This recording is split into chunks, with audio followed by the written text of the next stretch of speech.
Hey ho, superhumans, Lori here. Welcome back to our channel and thanks loads for joining me for another video. Today I'm excited to share what I feel are the 4 most common mistakes made during the transforming process. Now this is not going to be coming from a negative perspective of we're doing something wrong. That's the last thing we need. It's going to come from the place of looking at these as missed takes and actually changing them into taken opportunities.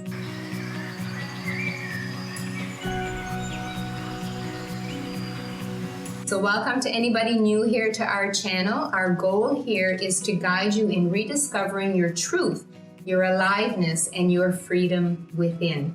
So if you're getting any value from these videos, please do subscribe, hit the bell, give us some likes. Thank you very much for all that you've contributed already, and we really appreciate you helping us grow this channel. So to clarify that when I talk about transforming or transformation here on this channel, what I'm talking about is actually dropping down out of old behavior patterns, limiting patterns that no longer serve us. It's like taking off that jacket to really rediscovering and living our truth. So of course, when we're experiencing this kind of transformation where we're dropping down out of old identity patterns and behaviors, there's going to be moments of feeling quite lost. And so the first missed take that I want to bring to your attention is to be careful not to go back to an old behavior pattern just because it feels more comfortable, to actually reframe and look at feeling lost as a positive thing. So an example that I want to share with you to demonstrate this is from our trainees in our training program. Once they've been through the program and they've learned to ground themselves and self-regulate and really have the space to look at where they're spending their time and their energy in their life, they will recognize that when they finish the program, their normal behavior pattern would just to be and go and take another training and continue to learn and get more knowledge.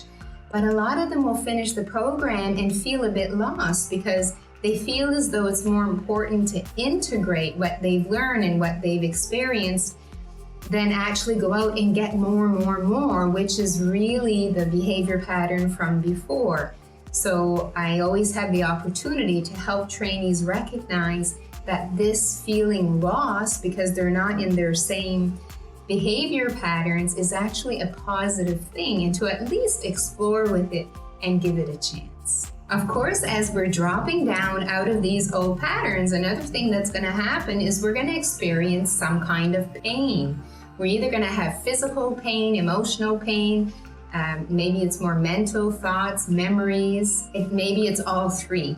But this is going to happen because we have to feel it in order to release it, right? And the second missed take is to actually identify with this pain and to believe that there is something wrong.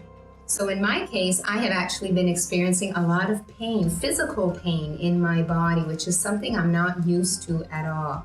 And so in the beginning, I could see a lot of concern coming on, about all the things that I wasn't able to do and the sleep that I was losing, etc., etc. I started to take some space from this and started to feel into maybe it was a possibility that this was just pain that I had to feel again in order to release. And then I started getting all of the insights that everywhere I was having pain in my body were actually areas that had been traumatized at one time. So from a fall in the shower at the gym on the concrete, a fall off my scooter at one time, a fall in high school, actually, I strained my ankle. My digestion has always been an issue for me whenever I get really stressed. And these were all the areas that I was feeling this in. And so I started to recognize that, wow, this is just old pain that I need to feel in order to release. That's just the way that it works. It can't just be that, we just keep feeling better without having to experience some of this. But we can certainly regulate how much that we're feeling and still take extremely good care. And of course, go to the doctor if we're concerned and do what we need to. But from the mind perspective, we really want to put that at bay and know that this could very well be a really positive sign that we are actually transforming.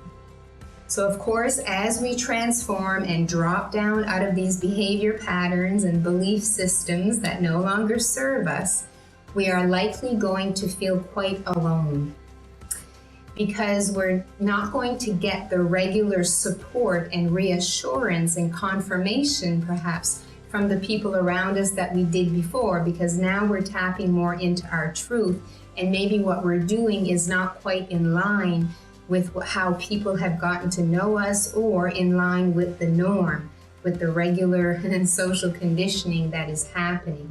So this might mean not being able to hang out with certain people anymore, or maybe just not as much, or maybe not have as many conversations as it relates to your transforming and your new ideas and your truth and where you're heading. And it might mean more time alone, because you're really going to start to enjoy that more and more. So the third missed take is being afraid to be alone, and so returning to spending more time with people and just kind of putting away some of those new beliefs that you have, those new dreams, those new ideas that you have, these feelings of transformation, because it may feel harder sometimes to actually be alone with this than going back to our usual pattern of how we've been in our relationships before. And of course, as we transform and we drop down out of some of these behavior patterns and belief systems, we are going to be very easily distracted. It's amazing how convincing we can get that there's something else that we should be doing, just as we're finally, really getting cooking here and really connecting to our truth, and the insights are starting to come. So the fourth missed take that I will mention on this video is to fall for these distractions. When in reality, it's just the mind coming up with all kinds of other things that we should be doing. It's a way to actually come away from doing this, from actually tapping into this truth, this aliveness that we are. At the moment, my team and I are working on launching a really great project. This is the project that I would say is the most in my heart. It's the way that's the most aligned with how I feel I am here to serve. And so the distractions that have been coming up for me are incredible, and they feel so real, and I can get so good at convincing myself. So the moments where I really want to sit down and really do the work that is needed to make sure that we are creating this project in a way that's fully aligned, not based on previous beliefs and patterns and what the world says in terms of how it's supposed to be done, but the way that we feel is right, the distractions start. The phone rings and I get hunger pangs, and I'm convinced that I should be taking care of myself and I should be eating, but really I've eaten not too long ago. And my cat Casper will start, after me. It's just incredible, all of the distractions. But what I came to realize is that whenever I relax more into what I'm doing, and I know the distractions are going to come, there are actually less distractions. So it's actually that fear and doubt and resistance of actually doing this that brings on the distractions. So when I had this realization just a few days ago, it was really, really empowering for me. So I wanted to share that one with you. So we are actually innately designed to let go, to let down out of these patterns that have never been part of our truth. They're just a jacket that we've worn because we've needed it to feel safe in the world. But now that we're increasing our levels of grounding, we may not need those anymore. So it's really a matter, it's almost like a very small twist in consciousness. It's not a big change. Who we are is here. It's right here, right now. It's who we are. So it's really just to recognize that if we just switch our attention from logging in to these fears that come up and just twist the attention back to your truth, and over time, the truth will have more power than the behavior patterns. And you see, I always put my hand here because I never see them as part of me. I see them as outside of me. And my truth is what I am. I can't leave this. And so this is kind of on top. So really trusting that today something within you really heard this and that something is blossoming and happening there already. Let's not make this work. Let's just allow this natural letting go that we're innately designed to do happen. And I hope that it helps you rediscover your truth, your aliveness, and your freedom within. So thanks loads for joining me today. Make sure you subscribe and like below if you got value from the video, and we shall see you on the next one. Sawasdee ka from Chiang Mai. Bye-bye.